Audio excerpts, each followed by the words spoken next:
Welcome to the show, everyone. We're back, Adam and Adam, on the Perf podcast, and we are going to break down the 2024 PCSL National Championships. Yep. We're all done with it. Spent when we get here. So it is Monday night in Vegas. I got here Tuesday at like noon. So I've been here for just about a week. I showered once in that time, thanks to my buddy Amax here. I drove 40 minutes to his hotel room just so I could shower and then drive back to the range because, boy, did I need it. I have been here since Tuesday as well. I flew in, and my arms are really tired. But, yes, got here for the staff match, which was Wednesday, Thursday. And so for those not familiar, if you're going to get into the game of shooting matches more than once, they make you pick which one you want to score, and then that is the one you have to shoot first. So I typically do better in practical, so I elected to shoot practical first in the staff match, much to Adam's chagrin, and then switched gear and then shot the regular match as well in competition for funsies, except not because I was on Hunter Constantine's squad, and he talked me into throwing my appendix rig on and going for belt cash. So was in it for the cash the second time around, and didn't I brought home a tenth of the cash that I was really going I was gonna for. say you scored for the stage win on the belt stage. Yeah, but the secret stage win bonus money. Yeah, so that was it. So instead of $1,000 in ones, he got $100 in ones, which is still, it's not nothing. It's not nothing. Good job. Yep, which, if my better half is listening, I'm bringing it all home. I have not been to Deja Vu or He used any such none plays. of the ones in Vegas. I used them all for I used them all for match entry for local matches, because our local match is like $5 and everybody solid. shows up with 20s, so it's like a Yeah. big Mexican standoff for the first guy that brings a 5. That's solid. Yeah. So we I did it differently. I was actually staff, so I shot the staff match early in competition division, and then I staffed the regular match. So I got to I ended up with the best RO job on the stage. So some of the base stages here were like 100-yard deep base stages. So on my stage, there was a bunch of 80-yard rifle paper and some rifle steel on the back, probably like a 55-yard swinger, some stuff like that. Very IPSC rifle. Like when Kyle Litzy came through, he's like, dude, this is like an IPSC rifle stage. Like, this is awesome. It's IPSC rifle with some pistol shooting at the end. Spoiler alert, Yep. he won. Yeah, he took home the dub by less than 1%. Eked out AJ. Which is how it should be. Varick got third. I think Varick would have had a really good showing, but he had a lot of gun problems. And A lot of people had a lot of gun problems. problems. I am pretty confident that there are exactly 3 people. So it's 295 people in the match. I think there's 3 people at that match who are happy about the weekend. And I think those people are AJ, Kyle, and Brian Nelson. And I think everybody else had something happen. Like, it was, everybody had something. Adam had something. I had something.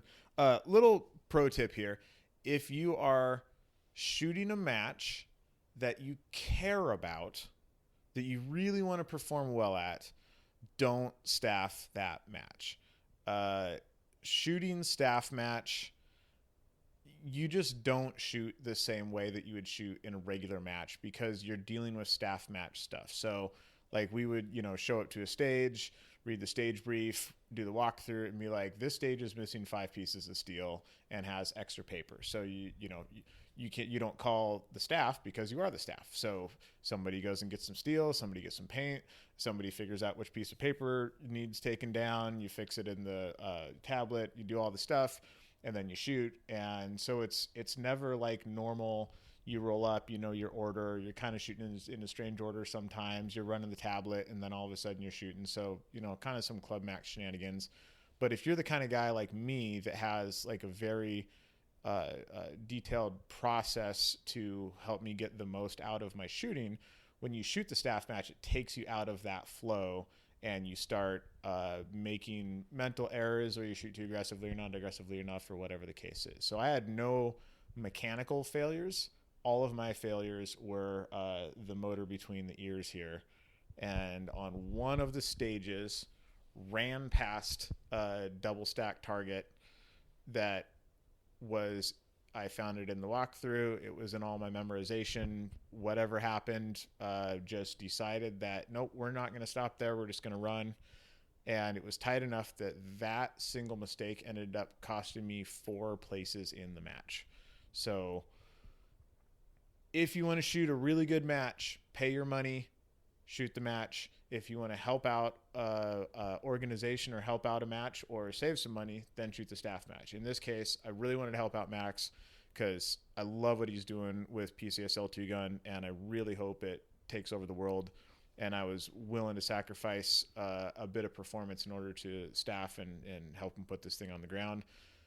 Next year, I probably will not staff because it's gotten really good, and I really want to shoot it like I know what I'm doing. So I would say I will just be handing over my money next year. Lots to unpack there. I have had some of my best performances at staff matches. The year I did the best at the Tri-Gun, I shot with the staff. A couple times I won 3-Gun Nation regionals in the staff match.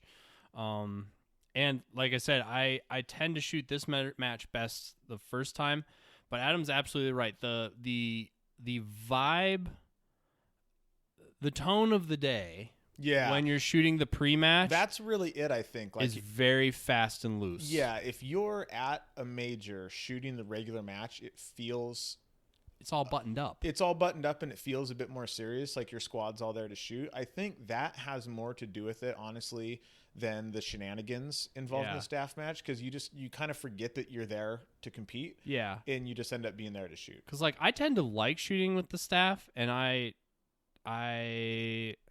mean I kind of are one, so like the staff are kind of my people. That's where I'm comfortable. So I like shooting with the staff match. But if you're looking at it from a competitive standpoint, you know, like surround yourself with the types of people you want to be around, and people are going to make you push. People who generally work the match are probably not top 10 percenters. All right. So you kind of, to do well at the staff match, you kind of got to be able to dig deep within yourself, and or kind of thrive in that semi-chaotic environment, right? Because you'll roll up to a stage and, this one's missing a target. We don't have pasters. This one's not ready yet. Skip to the next. So, like, if your process is very linear and you need that structure of the main match, you probably need that to do well. I do think, like, as a sport, it is important to participate in running events at some point. At one point when I was first getting into the sport, it was proper etiquette to work at least one match a year. So everybody kind of picked different matches. It was not coordinated by any means, but like usually the one that was closest to home was the one that you pitched in and helped out with. And then when it was other places in the country, that was kind of your turn to go to somebody else's house and play in their backyard. So I do think it is important to pitch in some way to the sport, because it right now is still largely run on the backs of volunteers. But if you are showing up to throw down your best performance, it takes a little bit extra to do it on the staff match. And I would say, even, from a selfish standpoint, especially when it comes to a major with the level of competition that this one had, which was a lot, it is very beneficial as a shooter to staff a match and see squad after squad after squad come through the same stage, and see, because you start seeing the differences between the shooters on the box and everybody else, really. So the way that people conduct themselves, the way they do their walkthroughs, the way they shoot the stage in general, you'll see, really weird things. On the stage that I had, there was like 3 rifle paper in the back that could be shot from a whole bunch of different places. It really didn't matter where you shot it from, I don't think. All of the top guys shot it from the same place, but I don't know that there was a huge advantage to shooting it from that place, which is also where I shot it from. But the interesting thing was you would see a whole squad come through, and whoever shot the stage first, whatever position they shot the paper from, the entire squad would shoot the paper from that position. And then the next one would be different, then the next one would be different, and they would all, like, every squad would have essentially the same stage plan. And then you would have a squad that was half regular dudes and a few super top level guys, and all the regular guys would shoot whatever their plan was, and then the top level guys would do whatever was going to be fastest for that individual shooter. You notice things like that when you're there for 3 days on the same stage. Like, oh, the dudes that I saw getting awards at the end of this thing just did what they did, and they didn't pay attention to what the rest of the squad is doing. They know their plan. They execute their plan. They don't get sucked into debates about whatever that they, know aren't going to go anywhere. They find the best stage plan and they execute it. Yeah, so example, Adam told me that when we rolled up to his stage the second time around. And I was near the top of the order, if not first. Was I first on that one? I think you're second. I was second. You were second. And for those familiar with the match, it was stage 11. Okay, so stage 11, there's 2 cars. Essentially, there's some steel you had to shoot through the car windows. There's some stuff between the cars, and then you ended up ditching the rifle and heading to do some pistol. There was a stack of paper targets hard to the right that was kind of in an awkward, but you could see it the whole time, really. There was a bunch of places you could shoot it from anywhere. Most people opted to shoot it from the dump box because you're kind of facing that direction. So you shot your 4 rounds and dumped your rifle right there. Yep. And from the pre-match, I didn't like the way that flowed. So I kind of saw it in my walkthrough. I was like, you know what? I had to come to the spot between the 2 hoods of the cars anyway.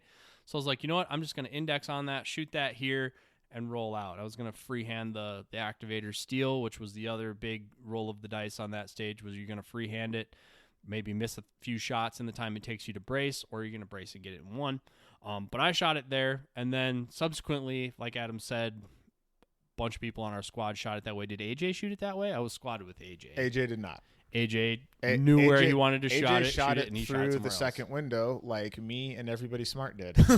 Well, yeah, oh no, not sorry, that one. I'm thinking of the ones in the back. No, AJ shot it from the dump box.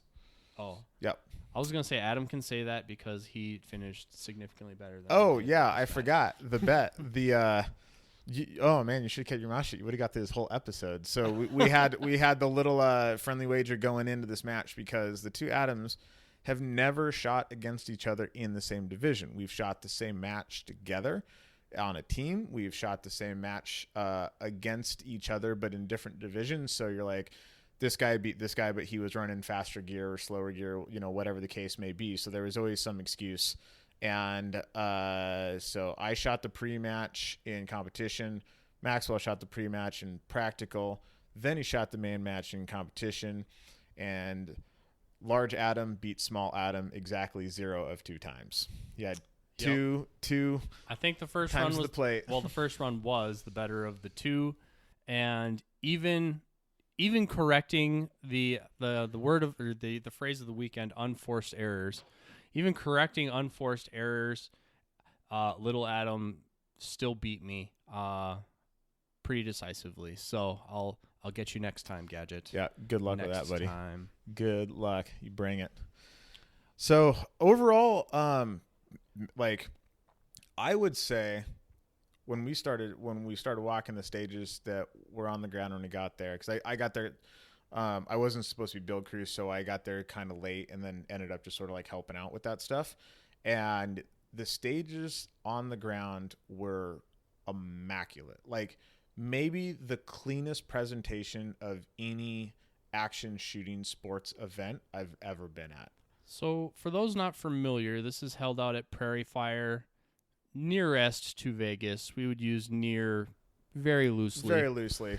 Everybody's pretty much commuting from accommodations on the south side of Vegas, but it is over the hill and in the poor part of Nevada. Yeah, you want to be as close to Red Rocks as you can get, and as far south as you can get in Vegas. So yeah, and it's yeah. essentially it is the site that used to be Front Sight. For those who've been around a while, might recognize that name as like a destination shooting school.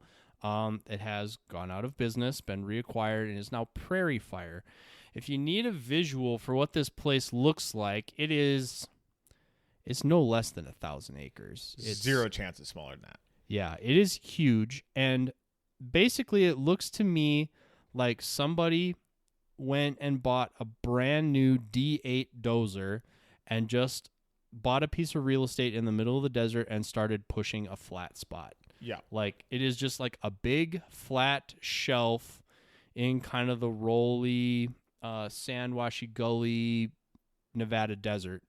And there are the part of the range that the match is on is maybe 25% of the bays. Yeah, I don't know how many bays are actually at this match, but we used up 9, 10. I think we used up 10 bays, and I think you drove past 30 bays to get to those 10 bays. And then when you went out past stage 1, there's probably another 25-ish bays out there, like pistol-sized bays, plus several gullies with like some cowboy action shooting stuff in it, a huge ropes course with like a 3-story tower.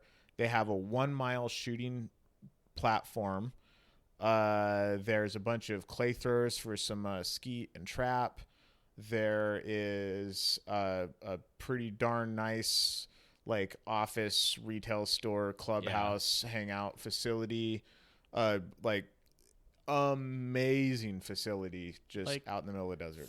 I would say 3 different disciplines of events / classes / whatever could be going on at this facility at one time, and they would not run into each other. Yeah, if this match happened concurrent to USPSA Nationals, nobody would even notice. And a Steve Fisher class, and Vegas Metro SWAT doing CQB, and the Boy Scouts doing a high rope course. Yeah.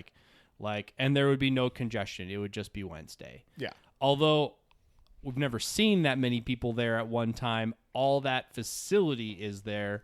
It's immaculate, but somehow yet it is also a ghost town. I think because it is in the middle of nowhere. Right. So ironically, on the trip that my wife and I did when we were doing the van traveling and climbing, we ended up camped out in Lovell Canyon for a lot of that kind of the shoulder seasons, because Red Rocks is a really good place to climb when it's like generally too cold to climb in other places. So really early spring, really late fall, and but there's basically no camping around Red Rocks, and then it turns into Vegas real fast. So you kind of have 2 options. Option 1 is sleep in the Barnes & Noble parking lot. That gets a little old. Option 2 is drive over the hill and take your first right in a Lovell Canyon, and it's just like BLM sprawl. And this place was really annoying when we were staying here, because between that and the loop road, we had to put gas in the car about every 4th day. And this place is like 22 minutes past that from Vegas. So it is quite remote. Yep. Despite being very close to an international airport. Right.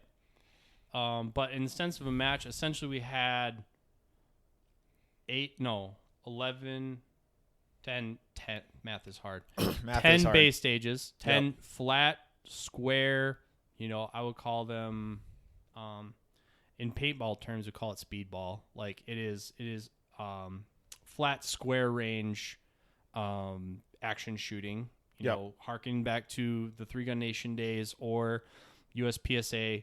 And then on the end, it's kind of bookended by a quote-unquote natural terrain stage at the beginning and the end. So the kind of a ridge top thing on the one side and kind of a gully run on the other side. Yep. Which is kind of like... On the promoter side of it, it's kind of like there's things you got to have for people to come to your event. Like when they read the description, like, because you're trying to sell people on your match. So it's like, 12 stages, natural terrain and bay mixed, some long range, but within 200 yards, activated, blah, blah, blah. Yeah. And so it's like, okay, well, we had the natural terrain, check. Yep. They were in the nicest way possible, very contrast to the base stages in like technicality. It went from like really technical analysis based like stage planning in the bays to box to box. Yeah. Essentially. Ironically, Litzy just put up on Instagram that stage 1 was his favorite stage of the match. He definitely was not there at the end of the day. There was massive match shenanigans and squealing afoot for anyone who ended up at that stage. And we ended up there. We both ended up there at the end of the day. It was the first time I'd ever shot with an occluded dot in a match because I was making ready and I was like, that is not going to go well. Like you're pointing your gun straight into the sun. Grabbed some black duct tape out of the squad bucket and just slapped it on the front really quick there. And sunshades mandatory. In the nicest way possible. A lot of people put the sunshade on their scope because it comes in the box and they think it looks cool. Yeah. This was the 0.5% of the time that you need a sunshade on a 1-6 or 1-10. We were shooting straight into the sun, basically. Yeah. And it was washing really bad. And then, of course, being in an arid desert environment, when you shoot at the targets and your bullet hits the backstop, kicks up a bunch of dust. That dust kind of hangs in the air, floats in front of your target. So it favored first round impacts. Yeah. You had hanging dust in low fading sunlight. It was kind of the perfect storm, especially on our squad. We were on my main match squad.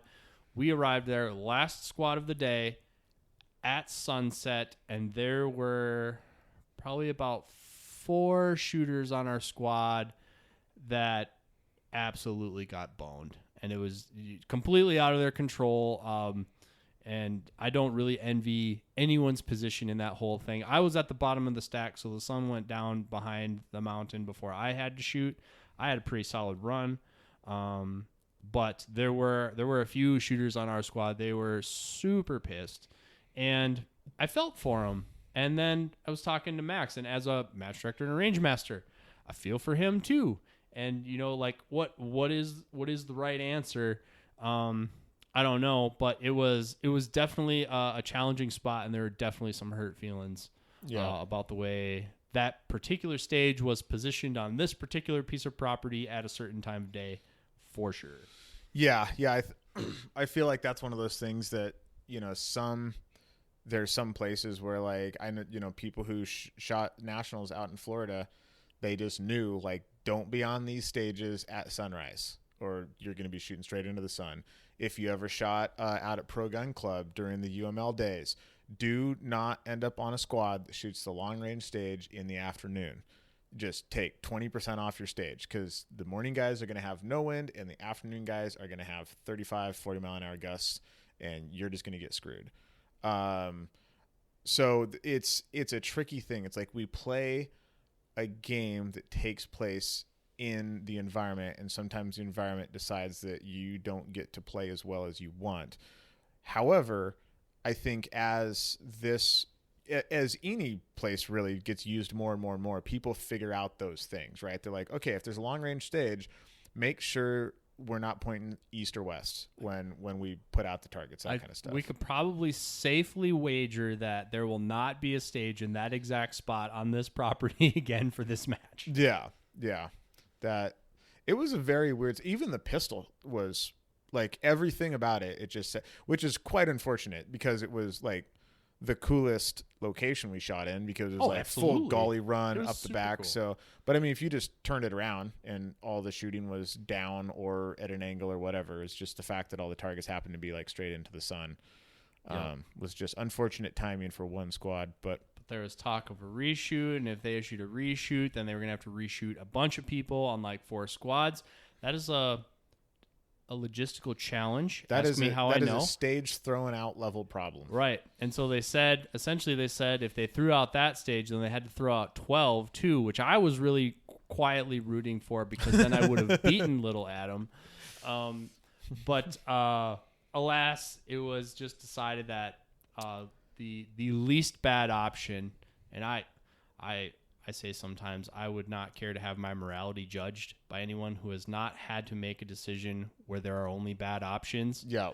There were only bad options for Max in what to do in that spot, and he had to go by the book, and the book says, Yeah. it's gonna stand.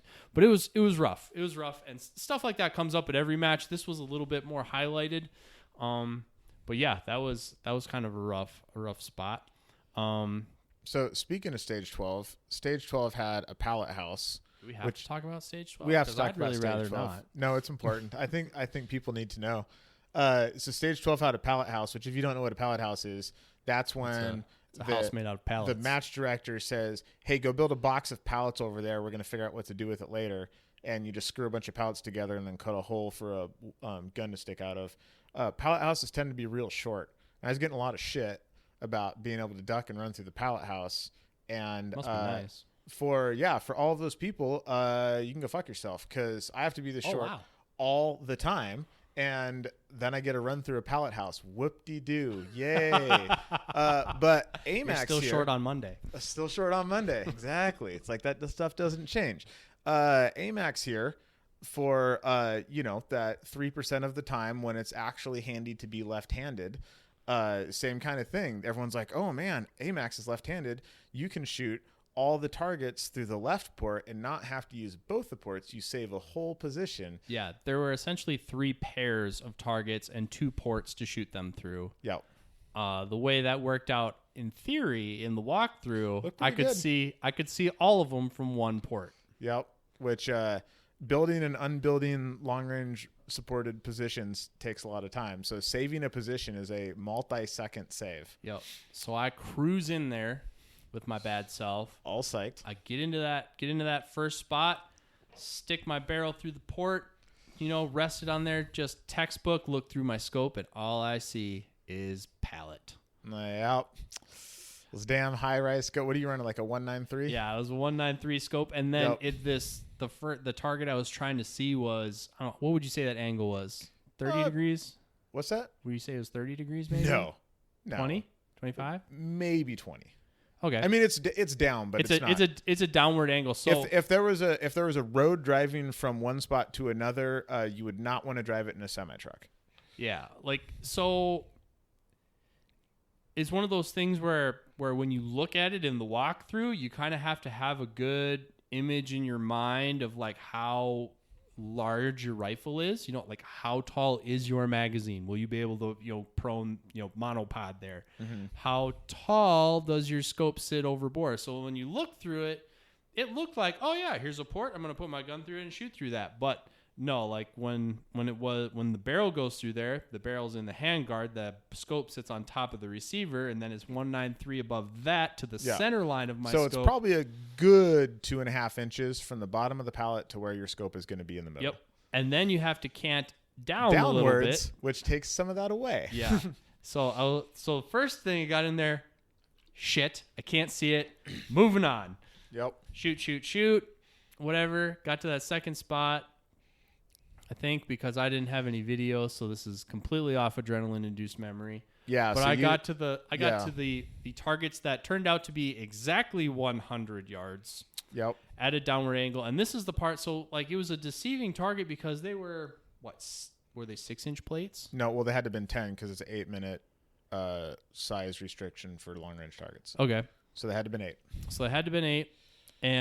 But at the downward angle of the hill, the actual like linear presentation to you is smaller than it would seem.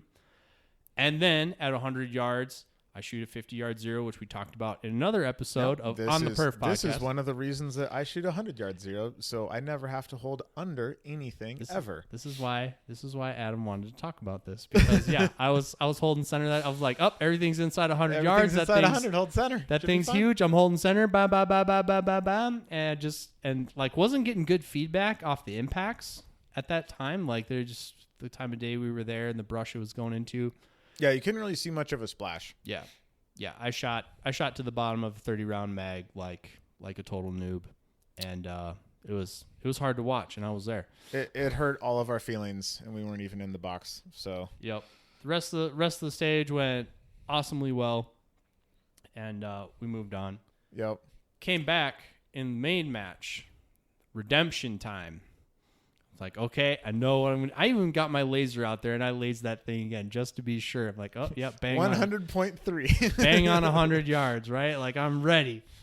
I get in there, and that was... I went to... I shot the 2 that you had to shoot out of the left port, and then I went to that port. And, of course, bink, bink, one shot.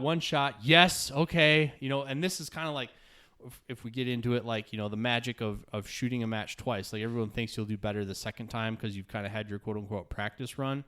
The challenge is that really in the second time around, you're trying to right the wrongs of your first match, but you're also assuming that everything that went well in the match the first time is also going to go well. Is going to happen again.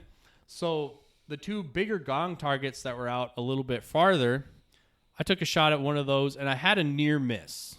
So it was pretty close. It splashed in the dirt, and the RO, which this has been happening since the beginning of time, so it's not his fault. I've done it myself, but he gets hit before it was out before he actually saw the hit. And now the way it works is he said hit. All right, so like once an RO says hit, like I'm pretty good dying on that hill. Like you said hit, man. That's that. Yep. But he said hit. Oh no. And in that time I came back and started shooting because I'm like, I'm not going down this way. Like you're not going to be like, oh no, I said no and you didn't get the hit. Yep. Which. Yeah, you can't unring that bell. Yeah, you can't unring that bell. I'm really only going for belt at this point, so like it's really just belt and Adam versus Adam Pride that I'm trying to score well on this stage. But I'm like, I'm not going down like this. So I came back and shot it again. But he's in my head. The reason this bugs me is an RO messing with you like that. They have awoken your conscious mind and they've derailed you a little bit.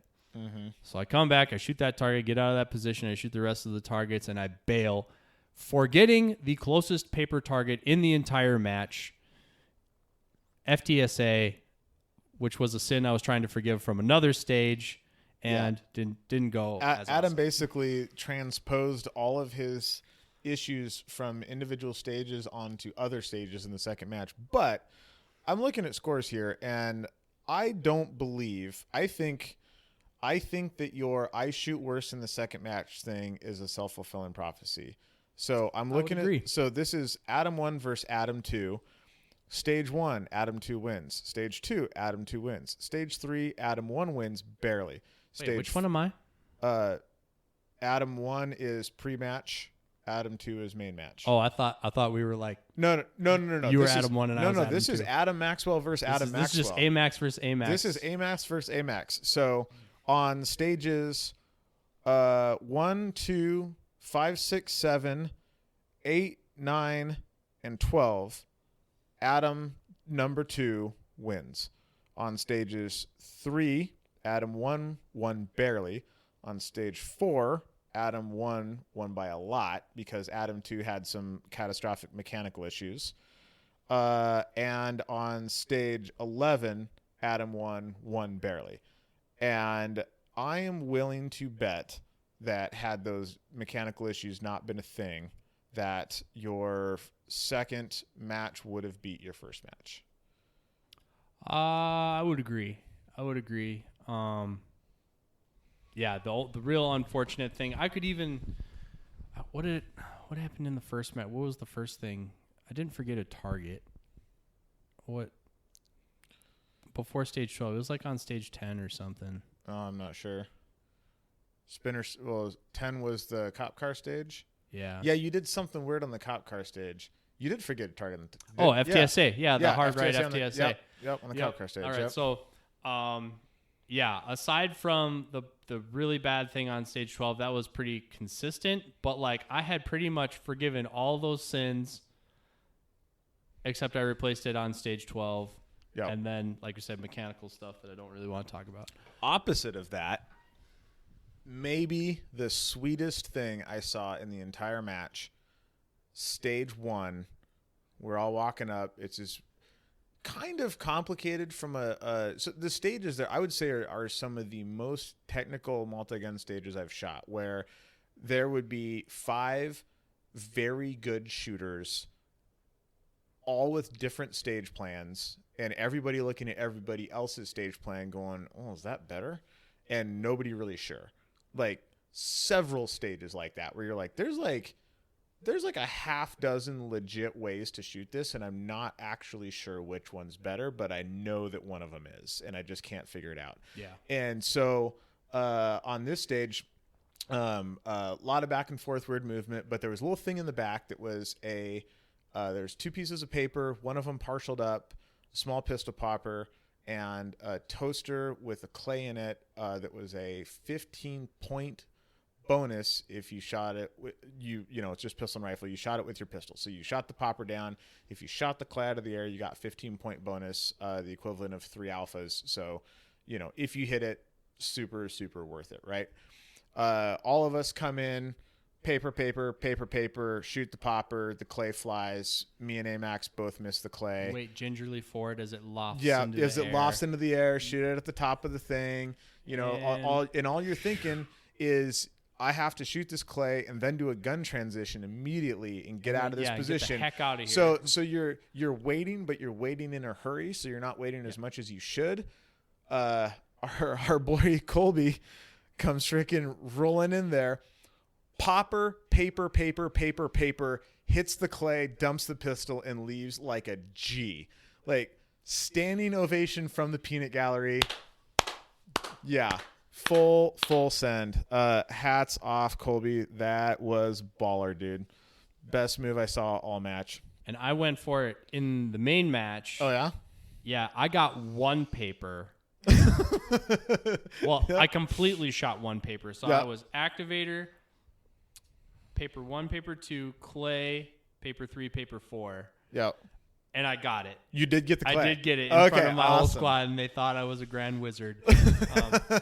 But I was like, you guys should have been here 2 days ago and seen Colby Page just crush that thing. Oh, yeah. That was a sight to see. That's pretty awesome. So what? Back to what I was talking about before about, staffing a match, you can learn a lot. One of the things I learned staffing a match for like mid-pack guys, I mean, for everybody really, when the RO does a stage brief, listen to the stage brief. Do not waste that time. Close your eyes. Listen to the words that are coming out of the RO's mouth. Those words are important. Maybe you glossed over those words when you read it and you came up with your stage plan. So on the stage that I was ROing, I was helping out. I was driving a side-by-side. Many sad stories start this way. Steel. On the stage that I was working, there were 4 steel targets in the back, and the only stipulation is they had to be shot through a car window. You could see them from pretty much anywhere, and if that stipulation wasn't a thing, all of us would have just stood in the middle, shot all the steel and all the paper at once, which a lot of people did. And then they got a bunch of penalties. How many? Like percentage-wise? Percentage of people that did it? Yeah. I bet 20? 30? No, not that many. 15? I bet 10 people in the match just stood in the middle, shot all the things, and were like, I'm awesome. Why are you guys resting your rifle in the car? Yeah. You're all done. Yeah, what's wrong with you losers? Yeah, why don't you just stand here and shoot these things? This is so easy. And then only to be assessed a catastrophic amount of penalties at the end of the stage. So just, listen to the man read off the spiel, because there might be really, really, really important information in there. And this is the part, like, on the perf here, we're a little bit about gamesmanship, right? And like, and doing, getting the best out of yourself, right? And so, this is actually something that a lot of top level shooters do poorly. Yeah. Because the colorful shirts are right at the top of the list of being offenders of this. Yep. But I mean, you have to play the game. You're here to play the game. They're explaining rules of the game to you. So you might have glossed over something. I gloss over shit on WSBs all the time. Working on it right now to this day. they might point out something, and anything they say in that stage brief is either words carefully selected, which is 95% of the time. Yeah, the difference between and, or, and then can change a lot. Right. Yeah, so everything they are reading has been carefully selected, probably not by them, for them to read, or the other 5% is where they're giving themselves enough rope for you to weasel out of something later. If you have somebody who doesn't know the rules and they try and play a fast and loose one on you, if you're paying attention in the stage brief, a lot of times that's your out. If you're getting some shenanigans dealt to you. So it pays dividends to pay attention in the stage brief. Go watch the activators. Let them do all the things they're going to do and pay attention. Then go back to your plan. Yeah, 100%. Yeah, so saw a lot of that. Saw a lot of wild stuff. I ended up with the best job on the range. I was like floating RO. Max was like, hey, man, walk around until you find something to do. Whoever needs help, go help them. I got down to stage 11. They're like, hey, we need somebody to get in that side-by-side, drive 100 yards, paint those 2 pieces of steel, take those 3 targets, and drive back. I'm like, I got you. So I legitimately have like a raspberry on my left ass cheek from sliding in and out of the side-by-side like 295 times. 3-4 inches of P-rock on top of this range floor.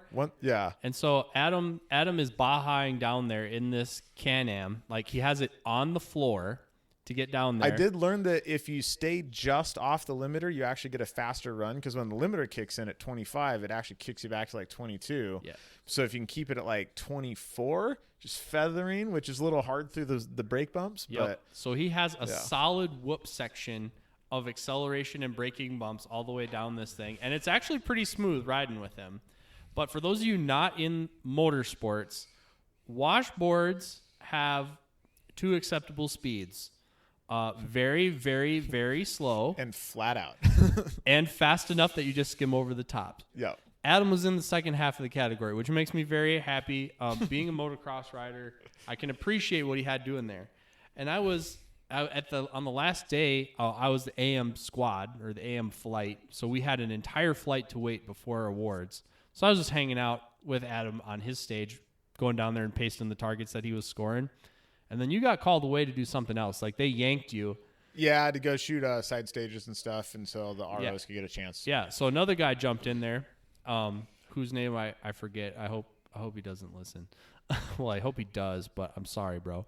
Yeah. Anyway. I noticed that. So I ended up in a different spot. When I came back, I was running the tablet, and I noticed that he was in a different place when the scoring was finished than I was. The first time he went down there, he tried to drive that thing down there across the washboard. He was like, oh. Does not compute. He did not know like how you drove through this. And he went the opposite route. He went the really slow, roll over each and every one, so your stomach goes all the way to the top and all the way to the bottom. You get every inch of every brake bump. And I'm just like, I want Adam back. Because I mean, he took the job because it's the ride in the side-by-side job, right? You know, so it's like oh well, he's not going anywhere. Nope. Nope, definitely but not. It was funny because as soon as you left, I was like, oh dang. Yeah, it's like, this isn't as fun anymore. Yeah, that stage would have been impossible without that, because that cut the walking in the pea gravel by itself was super hard, because that stuff, I mean, it's like deep beach sand basically, except heavier. So just walking all the way down there to tape and score everything and then walking back would have added at least a minute and a half to every single shooter from turnaround time. And then with that, we could drive all the way down there, paint, score, and then it actually pick the other ROs and sometimes the shooter up and drive them back. And so people are walking less, everybody's fresher, everything's moving faster. I think they had side-by-side on stage 1 as well, right? To go like paint long-range targets or something. Oh, maybe to do that. I think it was just for painting long-range targets. But yeah, so there was shout out to IWI. IWI sponsored the side-by-sides and paid for their rental, because we rented them from the facility. And yeah, there was a couple stages that would have been pretty much impossible to run without that. But But I think other interesting features of the match. I think first one to talk about would be a short course rifle only with the spinner. Yep. And it was a bonus spinner, so you had to mandatory targets was a hit on the top, a hit on the bottom, and you could leave, or you could spin it for 50 points. Yep.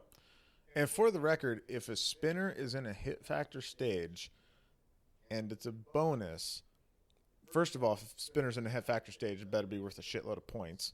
But secondly, if it is a bonus and it is a time bonus, it will ruin everything.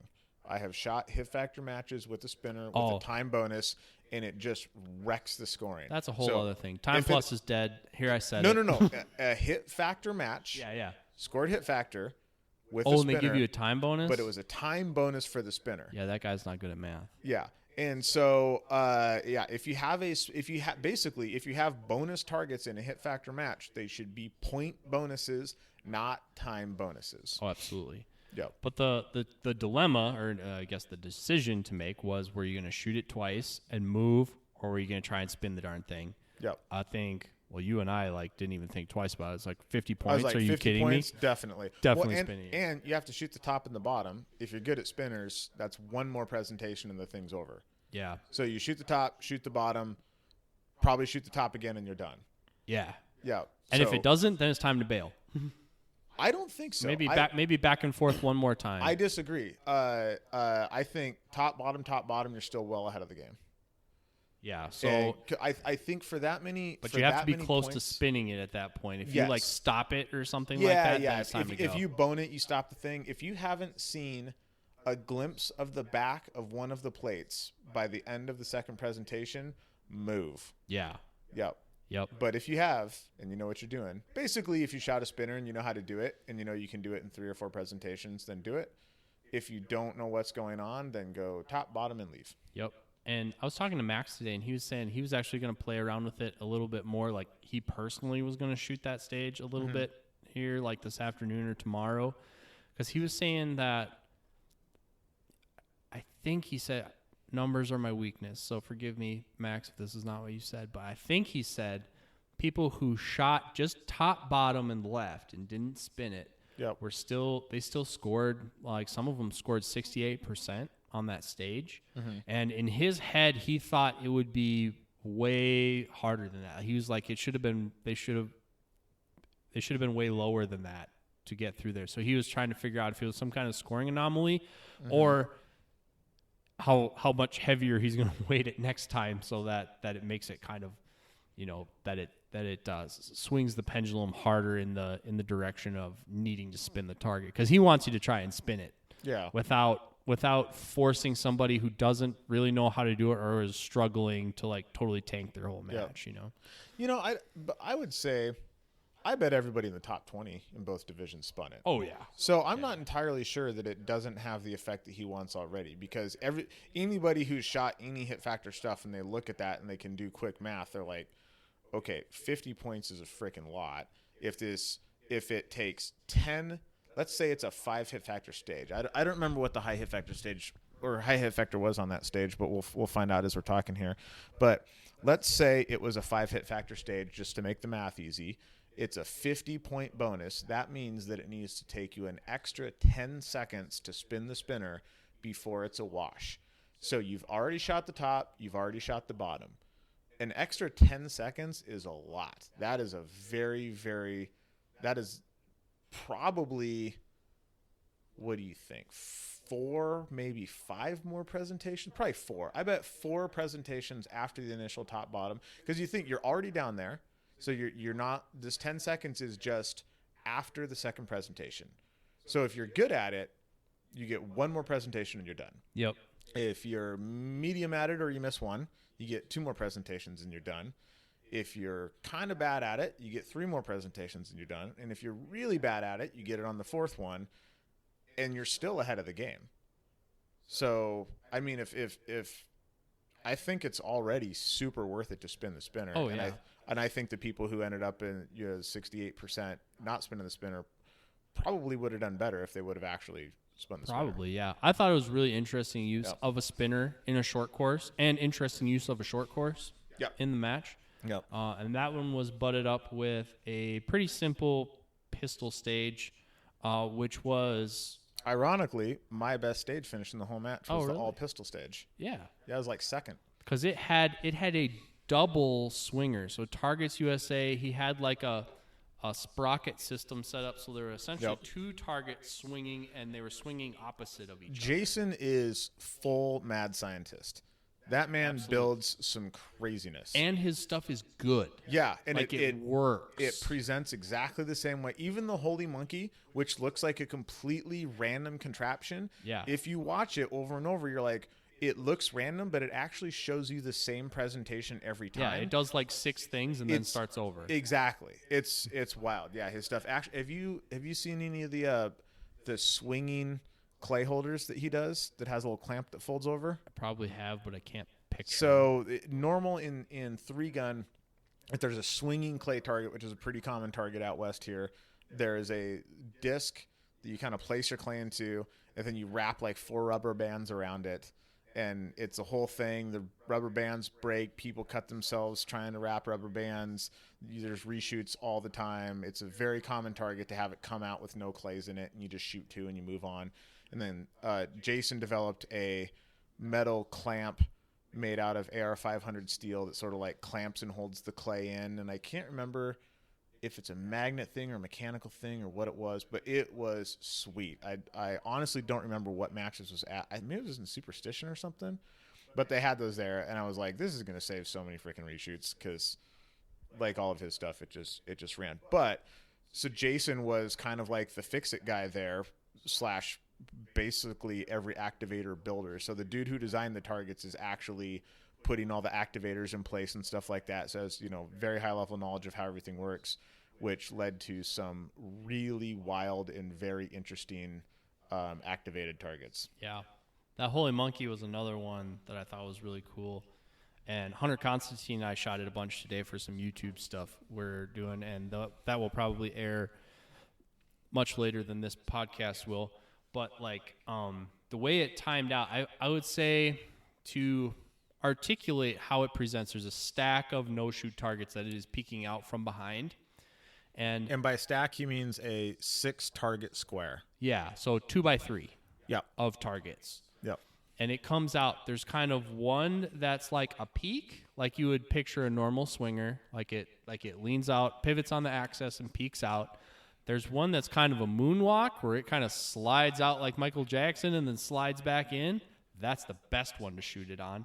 And then there's a couple iterations of tomahawk chopping. Those are the hardest to shoot on. And for whatever reason today, when I was shooting it and we shot it through, maybe. Well, in an important consideration here too is the activator is not in the same position. Right. So it's not like you shoot the activator, you shoot some paper, and then you shoot whichever presentation you want. You kind of get what you get. Yeah, you activate it, and then you have 6 steps to take before you're into an awkward little zigzaggy hallway zigzag thing. around a wall. Yep. The activator was a door in the wall that you muzzle thumped and then shot 2 paper targets behind it. Yeah. And for whatever reason, when Hunter would do it today, he would get there right in time for it just to moonwalk out in front of him and just beg to die. And every time I got there, it was 2 tomahawk chops in a row. Well, I mean, I think you basically just said that he's way faster than you, so he got there 1 presentation earlier. Is that pretty much correct? No, he just, for whatever reason, it timed out.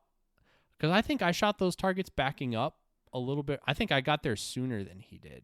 So is you got the order backwards then? Because you said the moonwalk was a 2nd presentation. Oh, I didn't say when they were. I just that there was one. Types of ways it comes out from behind that wall of no shoots. I thought that was the order of presentations. Nope. Okay. But ways it comes out, there's a peak, there's a slide, and there's a chop. Okay. There's actually several chops. Yeah. And for whatever reason, when you watch the video, you'll see it just moonwalks right out in front of him for him to hit it. For some reason, he still gets 2 deltas. And I shot it on the tomahawk chop, and I get Alpha Charlie and suck it, Hunter. But did he beat you in the match by any chance? He did actually. Did he beat you in flip flops? Yeah. Yeah. Man, that was really mean. Hunter, I got your back, son. I got your back. Yeah, he came through our stage shooting in the slides. Lost one mid sprint in the gravel. Yeah, Hunter Was that a pretty standard? Hunter was kind of thing? phoning in the whole match, and yeah, he walked to the table, I think, like 3 or 4 ahead of me from my stage 12 shenanigans. Yeah. Hunter shot the whole thing in some inappropriately tight pants with like $1,000 in ones hanging out of the back pocket.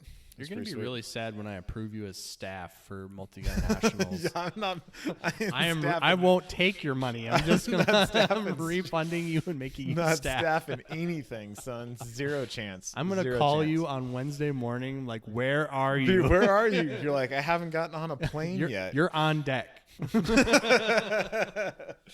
Dude, I shot, ironically, one of the best matches I've ever shot. Definitely the best base stage match I've ever shot was the 2019 UML 3-gun championships. I placed 3rd behind Cody Leeper and Jeremy, and just edged out Josh Wakamatsu. Awesome match. Like shooting base stages are not my thing. I grew up in like natural trained 3-gun world, and base stages, after all these years, I just don't do enough of it to get really good at it with multiple guns. I don't feel super comfortable with the rifle nailing those tight positions and just like stopping, breaking 2 shots and leaving. I don't shoot rifle on the move very well. But that match, for whatever reason, it was just like I was in the Matrix and there was no spoon. Like I just couldn't do wrong. And that match started with me talking to Brian Nelson on the phone on Wednesday, talking about something. I don't remember what it was. And I was like, cool, man, I'll see you next week. And I was like just about to hang up the phone, and I heard, wait, as I was about to click. And I'm like, what? And he goes, what do you mean you'll see me next week? I'm like, down in Vegas. And he's like, dude, that's this week. I'm like, what? And he's like, I'm on the range right now. I'm like, what do you mean it's this week? Kidding? And I open up my calendar. I'm like, dude, it's next week. He goes like, dude, open up Practice Score and look at the page. I promise you it's starting tomorrow. And so I open up Practice Score. I'm like, I got to go. And I like hung up the phone, called work, like, hey, those vacation days, those are changing by about 7 days. I'm not going to be at work tomorrow.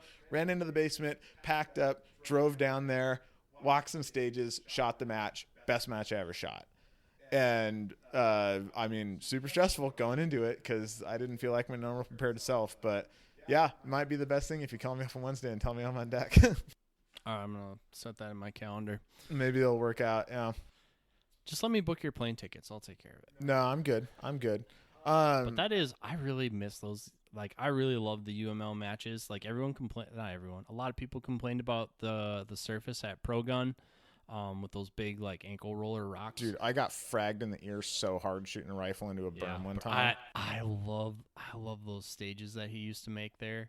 And I think currently right now the only place really to shoot multi-gun stages like that are this match and Multi-Gun Nationals. Like all the other big matches are more terrain matches now, and they're very linear. You start here, you end up over there. Which is fun in its own way, but like to shoot the fast, technical, like on the move rifle stuff, this match in Multi-Gun Nationals are probably the place to do it. And as a stage designer, Max is one of the best right now, if not the best currently building stages. Well, in the sport. He's a unique individual in that he is a match director trying to create a whole sport, basically. And he's also a super, super high-level shooter. I mean, he's the only PCC national champion, right? Like, he's won every year, as far as I know. I don't think Josh has ever beat him at nationals. Yeah, it checks out. Yeah, I'm pretty sure he's the only PCC national champion that there ever has been. And so he has a really good understanding of, technical stage design. But this format is really cool in that it's like stages where you and me and other high level shooters can roll up to it and see like, oh, here's a few tenths here, like make sure and settle down and get A's on that thing in the back, because this is going to be a long stage with a low hit factor and a lot of movement, so alphas are going to matter more, and you can start thinking about things in that level. And there was a guy shooting, so one of the things they have here is you can be a coached competitor, which means you're basically not in it for the prize table, but people can coach you through the match. So they can tell you what to do while you're shooting. And, there were several dudes that came through that were coach competitors. One dude, this was his third match ever. National championship was his third match ever. And he's like, this is the greatest thing I've ever done in my life. Like, it's so much fun. I'm having a blast. It's super cool, because to hit the targets isn't terribly difficult. To hit the A zones is very difficult. And so it is a thing that, at any level you can show up and participate and have a bunch of fun, but it's not a, Thursday afternoon club match, USPSA, hosey, everything's in your face, where, none of the scores, are going to count because everything's going to be such a high hit factor. It's very, very, very technical if you know what you're looking at. Yeah. Yeah. It's technical and meaty at all levels. And that's really hard to do, to make something that's not intimidating for entry to intermediate level shooters, but still challenging the top level. And really, that's kind of the magic of hit factor, because like the more you got to drive it towards the center to get the points, like Adam said, hitting the target isn't the challenge. Hitting the center of the target on the move, Yeah. In rapid succession, that is another thing entirely. Yeah, 100%. But yeah, overall, man, super fun match that I super wish I could shoot again, or maybe not make some of the mistakes that I made, which, is I guess kind of standard for every single match. Mostly the one, just running past that stack. So I actually counted them up to make sure that I said it correctly. Those targets are the third and fourth targets I have ever skipped since I started shooting action shooting stuff in 2013. So I'm 11 years in. I have skipped 4 targets ever. 2 of them were at this match stapled together. I wish I felt sorry for you, but I've skipped a lot more targets than that. You don't seem all that torn up about it. Nope. This is something I've struggled with a lot harder than you. Yeah. No, it was quite a bummer. So that punted me out of the wood and into the also rans, and it's So what's the number one thing you're working on for next year? Like when you think about trying to do better at this match next year, what is on your short list of things to hone your skills There on? is going to be a lot of drills that I set up at the range with like a 45 and 65 yard paper target and like 2 cones, and it's going to be like, run to this cone, stop while you mount, shot, leave. Run to the next cone, stop when you mount, shot, leave. Because that is the thing that I think I am the worst at, that is a very important skill for this match, which is go from a dead sprint to stopped in a very solid shooting stance that allows you to shoot really aggressive splits on 50-yard give or take paper targets, leaving 2 alpha on it, and then leave knowing what you shot on the target. That I am super not good at, because you don't most 3-gun is you are either hosing rifle at a dead sprint, or you are laying down behind a rock or a boulder or whatever, and you're shooting very long range rifle from a some sort of supported position. And I'm pretty good at both of those things, and I am real terrible at shooting A's at 60 yards after running from one spot to another. Well, to be completely uninteresting, that also, I feel like I've been working on that for a while. Like when I watch video of myself, like the locomotion is what I see, like the movement piece. And I think when people listen to us say that, they think, oh, I need to learn how to run faster. No, not Nope. necessarily. It's everything but that. It is the slowing down and landing in the right spot and mounting the gun while you do that, and then starting to initiate the leave while you're finishing shooting. Yep. Like, it's not necessary because, like, you watch guys. I was watching Jacob Hetherington today on Instagram. All right, like watching him take down a stage. He's not running very fast, but it's very efficient. Like, you know, he's crushing everyone's soul, but like the actual foot movement is not that fast. However, it's extremely precise. Like when you plan a spot to land in, we're talking about landing within an inch or two of where you plan to land so that you have the right target presentation, and then mounting the gun as you're hitting that spot, and then starting to leave that spot as soon as the last bullet is out your barrel. Yeah. Yeah, 100%. And then also, I mean, for me, the big thing was I kept entering those positions and standing there like I was going to shoot at it with a pistol. And a pistol stance and a rifle stance. So a pistol stance and rifle stance are more or less the same thing, but you can get away with a lot more leniency shooting a pistol than you can a rifle when you need that level of recoil control to shoot really fast pairs at distance. So the rifle stance that I have been entering on is perfectly acceptable to shoot two really fast pairs with a PCC at 12 yards at one of the SLIPSA matches that I shoot on Saturdays, but totally fine. Not acceptable to shoot two pairs on 45-yard paper. So that was also part of it, was just like where the feet land when you do that. So like watching my match footage, my feet are way more squared up than I wanted to be. I'm standing up taller than I should have been. And I think all of that is a little bit related to going back to like the vibe of the club match, because one of, you know, I had a problem for many years about entering positions too hot and kind of rolling in and actually ending up on my toes. So there's a lot of stages from kind of the 2017, 2018 period where like you can see air underneath my heels on every single position entry that I do. And I'm like, why am I missing so badly? And then I looked at the video. I'm like, oh, it's because I'm standing on my toes like an idiot. And so I spent a lot of time where my getting ready mantra sort of on the line was start low, stay low. Like shoot the entire stage in a low athletic stance.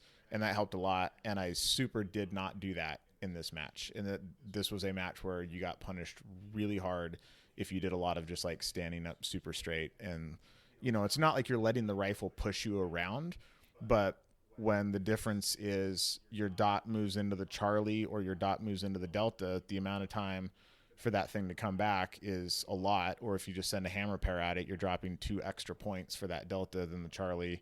Or, you know, if you do it right, you're getting 2 alpha. Like all of that stuff adds up super fast on a stage with like 4 or 5 positions like that.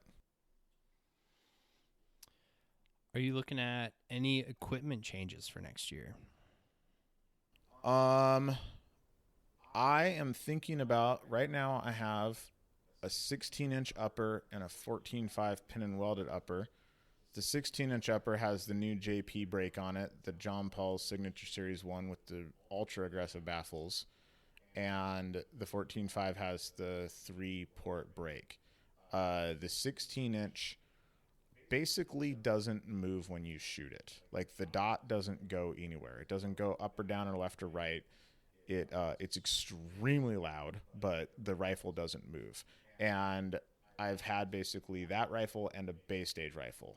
And I will either shoot the long rifle for this match for all the reasons that I just said, because, you know, 45 to 65 yard standing offhand rifle paper, if you can shoot 18s instead of 30s on that, like all of those splits add up pretty fast. But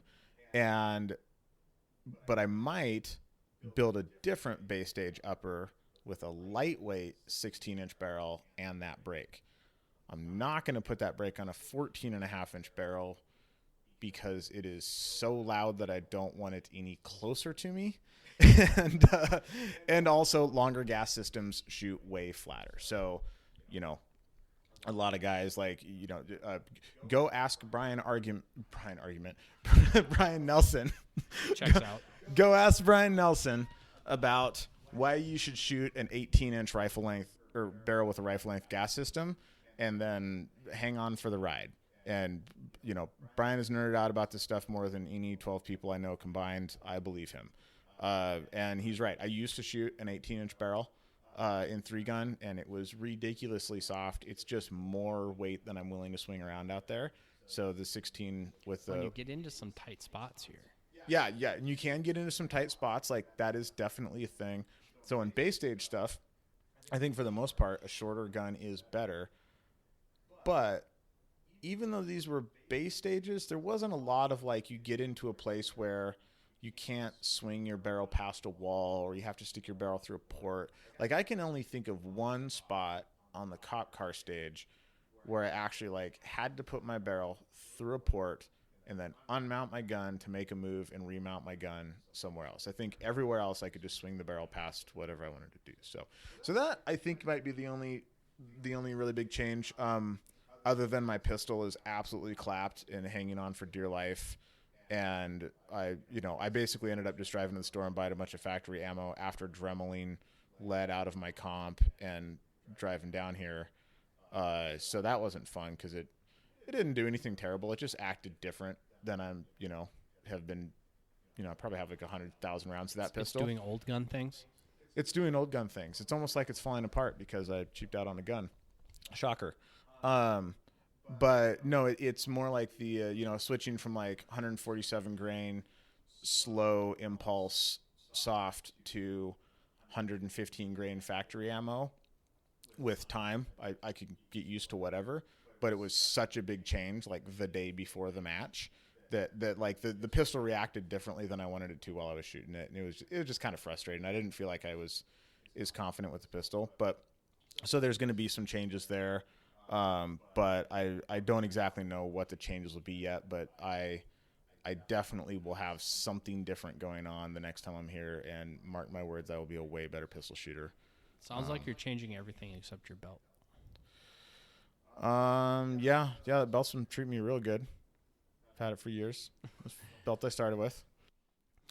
Yeah, I think I was not happy with the particular. I have lots of rifles and I have lots of uppers configured. I found myself before this trip not having exactly the one I wanted.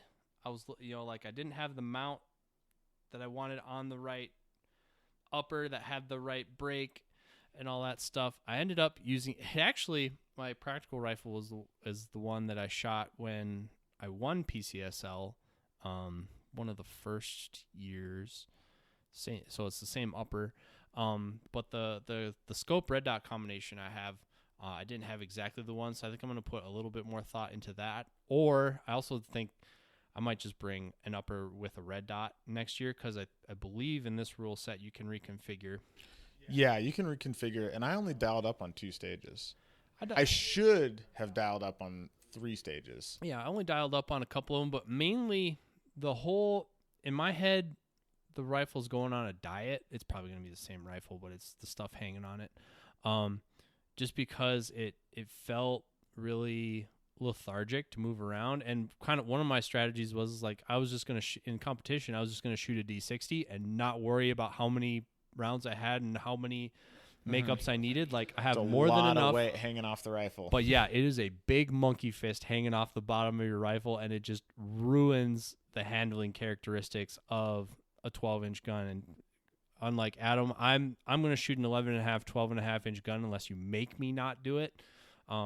Like in Texas or North Carolina, which now pretty much also means if you make me shoot a longer gun, I'm also probably shooting a different caliber because I'm turning into 6-arc guy. Did you see the 6-arc license plate rolling around the stage? I didn't know. No, yeah, some guy with the F-150 had a 6-arc license plate, and I almost tried to take a photo of it, but I was also driving. I was like, that's a bad idea. So I think D60s are out. I'm gonna go. I'm just bringing 46 round big sticks next year. I decided that I'm no longer shooting D60s because they've Pez dispensered on me probably 5 or 6 times total since they came out, and I've been using them. And I was telling one of the ROs on our stage that when a guy was loading up, and he's like, "Oh man, the D60 is a great idea," and I'm like, "I just stopped using them because they've just fucked me too many times." And sure enough, dude starts shooting, gets in a second position, pop, and you hear the just spitting like 12 rounds into the chamber at the same time. Like, yep, right there. Maxwell here, he's sold though. Here's what I'll say about that. And people have said that about D60s. I've never had that experience with D60s. People said that about the Surefire 60 rounders back in the day. Never had that issue with them either. Really? No. And recently, you're the magazine whisperer. Dude. Recently, I did this for you people. Actually, I had to do an endurance test for work. All right, I had to go for an agency. I was required to shoot 10,000 rounds through 2 rifles in 2 days. I was by myself. Let me clarify some stuff for everybody because I never to that extent, but I used to work for a suppressor company, and we'd occasionally have to go full auto test stuff. So we'd go out to the range with a few thousand rounds of ammo and just burn everything into a berm, essentially. What Adam just said sounds great, and in reality, is kind of awful. It's hard to do, and it's not fun. Yes, the novelty wears off real fast. Yeah, I used one Surefire 60 the whole time. No, you did yes. not. I loaded it. Logistically, how? Like, you literally loaded it and then shot it and loaded it and shot it and loaded it. Yeah. You didn't just have a dude like loading magazines? No, because everybody flaked out on me. I was by myself. Who are these friends of yours? I don't. I'm looking at him. That's all I have. No. Three of our biggest competitors are there, and they have teams. All right. Yeah. The smallest team was 3 guys. Yeah. All right. Yeah, that is a job for at least 5 people. Yeah, I was by myself, and they were like, I was like the little engine that could. Like at the end there, they're like, keep going, buddy. And they're like, do you want help? I'm like, no, I'm on a quest now. I got to do this. At this point, it's like full Vision Quest style. Yeah. I had like the crazy, because I'm left-handed, right? So I had the craziest powder burn on my arm. Oh, I bet. From all that stuff dumping out. But one Surefire 60 the whole time, and no magazine-related issues. The high-capacity magazines, any magazine beyond, let's say, a standard Magpul 40, if you put an extension on it or whatever, high performance is high maintenance, all right? So if you want extra capacity, I treat that thing like it is. When people say like people say they treat their stuff like a tool or use it like a tool, all right? There's different kinds of tools. You treat a micrometer or a calipers differently than you treat a hammer, all right? Lots of people treat their magazines like they treat their hammers. Those are usually the people that have experiences similar to what Adam described.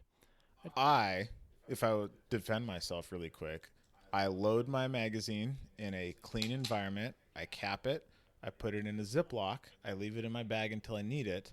I take off the cap when I load and make ready. I shoot it. I don't drop it in the dirt. And then I hand it to somebody to walk back to my bag and put it back in place. I treat my D60s very nice, and they hate me. Yeah. So okay. They're done. Maybe they just don't like short people. I don't know what to tell you. It's quite possible. But like I say, treat them nicely, because like I always remember at Iron Man. Remember Iron Man had the big slide, the big 30-foot slide. You shoot on top of it and then you slide down the slide. But of course you got to unload your rifle before you slide down the slide with your rifle. Dude, like sends his Surefire 60 down the slide, just chucks it down the slide, explodes at the bottom. Next stage, he's like, "This piece of shit doesn't work," and I'm like, I wonder why. Shocker. Huh. So if you're going to use that kind of stuff, be nice to it. I have a magazine thing. So in this match, Max has a rule: competition division is not open. They're not the same thing. They're close to the same thing, but they're not the same thing. The only thing that's a differentiation is there's no bags and there's no bipods. For the most part... I'm super salty about this. I'm super salty about this, and I'll tell you why in a second. For the most part, I think that's fine. The target size limit, so there's an 8 MOA limit, meaning for every 100 yards, your target has to be at least 8 inches big. So 4 inches at 50, 8 at 100, 12 at, or 16 at 200, and there's a 200-yard max limit.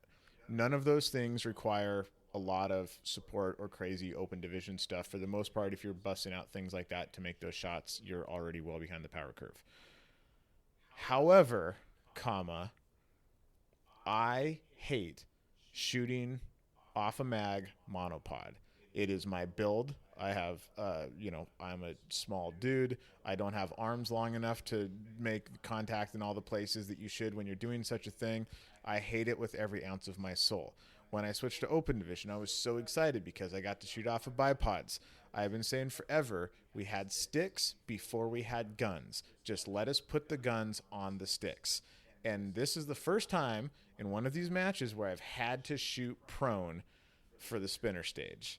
And I was salty. It's like, this is bullshit. I want my bipod back. This is why I did it. I'm getting old and out of shape, and I don't want to monopod off a mag like back in the TAC days anymore. But I remembered from my TAC days, I bought some of those MBX base pads that are the erector set style, so you can like link two of them together and do all kinds of stuff. For those of you not familiar, about 5 years ago, MBX came out with a thing that essentially you could put wings on, so you could turn your magazine into a little platform. Yeah, which is exactly what I did. Adam remembered that he had one of these in his van. I had these wings. I've been packing them around to matches since the second Wyoming Governor's Cup, however long ago that was, because there was a very weird skatey platform where you're, in recoil, your mag wanted to kind of jump out from underneath you. And freaking Josh Tarrant, I think, had a set of these wings. And I was like, oh, man, that would have been great. That probably would have saved my stage. So I bought a couple of MBX base pads. I got the little coupler thing. I got the wings. And I've been packing all that shenanigans around for years and have never used them. And I finally got to use them. So suck it, Max. Found a loophole. What's really funny about this, for those of you who don't know, Adam, is he gets really excited in a good way about stuff that sucks way worse than monopoding. So it is kind of delicious how upset he is about. I want an example. It's not really bad. I want an example. Anything we ever did at Hard as Hell. Well, it was its own thing, right? Hard as Hell was its own thing. The only thing I thought was dumb was the spinner, which we all decided you shouldn't shoot at. The rest of it was just mildly annoying. Brian Nelson stuff. That was the year it was all the way on the end, right? Yeah. What happened to you there? I remember very specifically that you were very upset about how it went down, but I don't remember what actually happened. No, not that year. So I'm saying, so one year there was a slug spinner off a reverse rooftop from an unloaded shotgun, and basically the math didn't math. Where you're like, if you execute this perfectly, this whole thing is going to take like 50 seconds. And I don't think you're going to execute it perfectly, and it's a 60-second penalty. So your risk of going up there and just shitting the bed and then eating the penalty anyways is like way too high. So everybody skipped it. All the top shooters skipped it. I don't think anybody spun it, because like there was some prize for anybody who spun the spinner that Brian was trying to give out at awards, and like nobody claimed it. So no, there was another year where was that the year that there was something behind it, like you had to get it rocking and rolling to hit a mandatory target? No, that was the year that it was out on stage one. Yeah. And that was like a 250-yard spinner from a rooftop. That was a not insignificant amount of shooting. No, the year that you're talking about is the year that I didn't spin the spinner, and it cost me first place. I was quite pissed. But it was pretty windy that day. And that range for that period of time was kind of Brian Nelson's playhouse. And so there was weird stuff, like there were berms with trenches dug through them and gully runs and like whatever, and that was kind of like the magic of Hard as Hell. And that's why I never complained about like, you have to load your shotgun from this bag, or you have to go set up the poppers before you shoot them down on the stage, because it was sort of like, I complained about that. Maxwell complained about that stuff, but I knew if you want the military grade autism of Brian Nelson to put a match on the ground, you kind of just have to cut him loose. Now, when it came to the last Hard as Hell, I did complain about the clay bonuses. all shotgun stage, hard as hell. When it was the bomber, there were clay throwers that threw clays at the bomber, and you had to shoot them out at like the most amazing all shotgun stage that has ever existed. Ever. And then you had to shoot the entire stage with the clay pigeon in your hand. And if you broke it, it was a 60-second penalty, so you could not break it. And it just like ruined it. It took this amazing stage and ruined it. I didn't like that. But the thing that Maxwell's talking about is there was a spinner at the back of this stage, and there was a tunnel that was dug through the berm at the back of the stage that happened to be right behind the spinner, and the wind was howling, so there was like this wind tunnel behind the spinner, and it was impossible. I mean, I was like 3 on the top, 3 on the bottom, 3 on the top, 3 on the bottom. I never saw the backside of the spinner, and I put like a whole mag into it, and I was making hits, shooting. I think I was shooting 77s on spinners at that point, like a series of shooting that should have resulted in spinning the spinner in 3 presentations, and I shot it in 12 presentations and never even saw the backside. Like, we went down, checked to see if it was, bolts loose, the weld broke, I was like, there's no way that target's okay. No chance. Went down there, it was a little clapped, but it was fine. And then as we walked around the back, you could feel like the huge gust of wind come through the tunnel, and you're like, oh shit, I know what happened. So it was sort of like the spinner equivalent of shooting the long range stage in the wind. And it was just like, this target can't be spun. Sorry. Good luck. What's funny, and Adam doesn't know this, that was the first time that Adam ever entered my consciousness, because we had watched this happen, and Ruben said, "That's Adam Reiser," and I didn't know who Adam Reiser was, and I don't even remember what he said next, but he said something like he doesn't like controversy or something like that. Like, you could tell Adam absolutely wanted to like go down with the ship and argue this with the officials, and he was letting it happen and taking it in the shorts. But that was the first time. That was my introduction. That wasn't when we met, but that was the first time that I was like aware of who you were. Was seeing you do that. I had no idea about any of that. No. That's hilarious. Well, I'm glad I came off as like, Adam's just gonna let this slide and try to be a good guy, because I very much wanted to just come completely unglued. Yeah, Ruben's like, he's getting boned right now, and he's just gonna take it like a man. Yeah, I mean,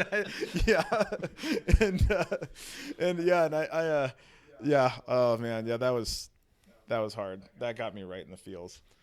Well, we're fully off topic at this point. So PCSL. And we're quite well anything into it. else we want to talk about before we go? I mean, no, I mean, just that it is getting so much better year over year. It was not always this way. It was not always this way. It got off to, I mean, a rocky start like any series does, any match or any sport does. But there were 295 people at this match,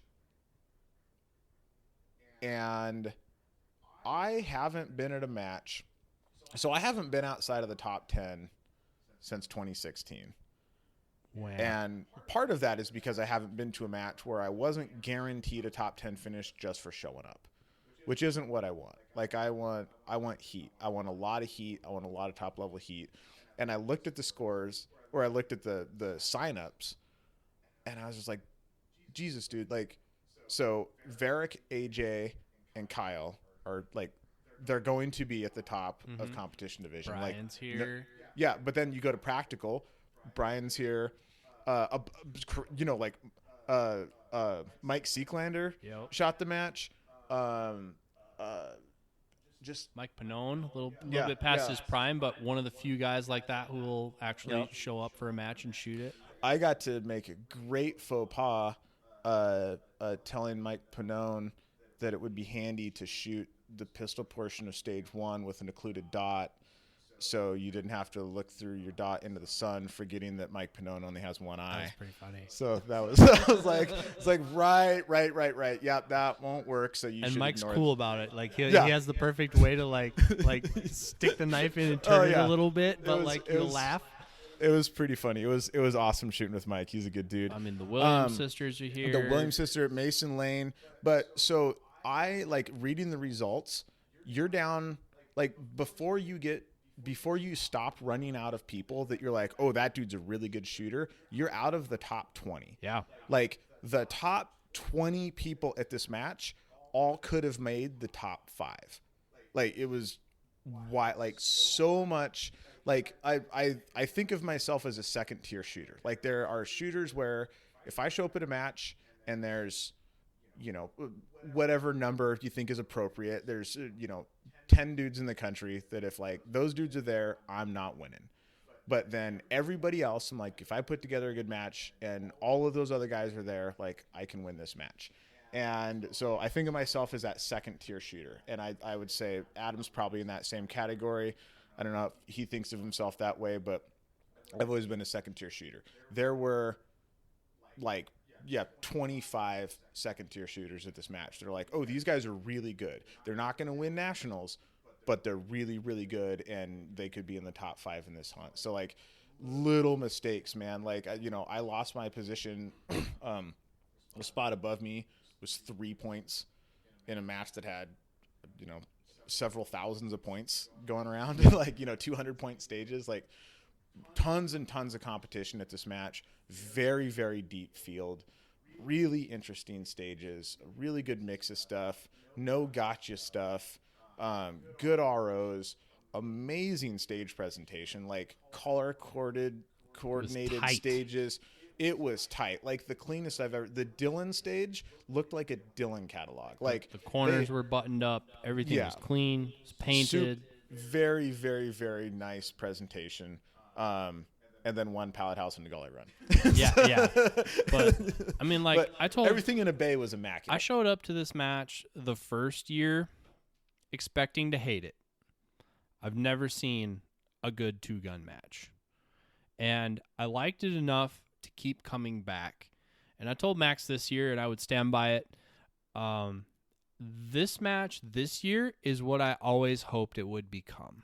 Like, I hoped it would survive long enough to get to this place and continue to grow, to kind of build on, you know, that 3-gun nation USPSA style, but bigger multi-gun stages with heat, you know. So we're pulling, you know, a lot of really good athletic shooters, and so I think you and I would both fit into this category. I mean, like, hunters like to hunt, not, you know, it's not about the kill. Like, we want to win, but the process along the way is as important. Like, I've won national level matches before and like not really appreciated it because I didn't think there was heat there. Like, I have major match wins that I don't care about at all. I thought they were layups. Third place finishes that are the greatest achievements of my life. Right. Yeah. So like if you want to chase competition, like if you want to swim with the sharks, this match, very professional presentation, has good draw now. It's at a good locale. There's just something about, I think playoffs and championships should culminate in Vegas. So I like that our sport is drawn to Vegas, similar to F1, similar to Supercross, similar to UFC. Like, this is just where sports come, you know, to showcase their best. I think that part of it's cool. Everybody bullshits their prize table. It was a very good prize table in that there were some big ticket items for winners. There was some big ticket stuff for raffle. I thought they had an interesting way of doing the raffles. And there was a sprinkling of stuff for everybody else. I mean, everybody kind of came away. Everybody who did well, like this top end group of shooters like Adam's talking about, came away with something at least useful, I think. So, quick thing. Everybody talks about, you know, shouting out people for dropping prizes on the prize table and give the sponsor some love. So I was lucky enough to walk. The staff prize table was a random draw walk. I got to walk pretty darn early, and I pulled a Surefire suppressor. I have now pulled, I think, 5 Surefire lights off of prize tables, and I have skipped guns for lights before because I was like, well, that's a $500 gun and that's a $400 light. I'm going to take the light because I'll actually use it, and I'm just going to sell the $500 gun for $300. yeah, those guys have been supporting the shooting sports for frickin' ever and supported here. So since everybody says, hey, make sure you hashtag them in your post, well, we have a podcast now. So thanks, Surefire. We really appreciate that. That was pretty awesome of you guys, and I can't wait to put it on my truck gun. Well, to follow in Adam's footsteps here, I pulled a certificate for Hornady bullets. So Hornady, thank you for some 9mm bullets. I actually work for the title sponsor of this match. Not going to be narcissistic enough to plug all that, but I do want to highlight, you mentioned what IWI did for the side-by-sides. A lot of, especially in we'll say other disciplines, some people who are disgruntled had kind of thrown shade of what sponsors do and do not contribute. I think some of what sponsors contribute that doesn't really get noticed is some of the bigger things like that. So like IWI, I think they put a couple guns on the table, which is what people would see, but they paid cash money for the UTV rentals. All right. So keep an eye open for stuff like that too. Because there are a lot of companies that are doing, well, not a lot. There's a core group of companies that are doing that kind of stuff. My employer is one of them too. You know, it's not by magic that I'm allowed to spend the amount of time on multi-gun nationals that I do. All right. So, they contribute a lot of non-tangibles, and they do actually pay for a lot of hard costs at some of these matches, to make them happen. Keep that in mind as well next time you're making a purchase, in the lane of some of these, because every one of these sponsors, while they're supporting the match, they also have competitors. All right. So when you're evaluating a purchasing decision, you know, keep in mind who's in our community and who's just on Instagram. 100%. All right. I think, man, I need a way to put a clock on this thing because I don't know how long 2,984 Vortex has 10-minute is. talks that are 45 minutes. Yeah, So I think you just talk until you're out of stuff to talk about. keep those overlays handy because this is On the Perf, and we will see you next time.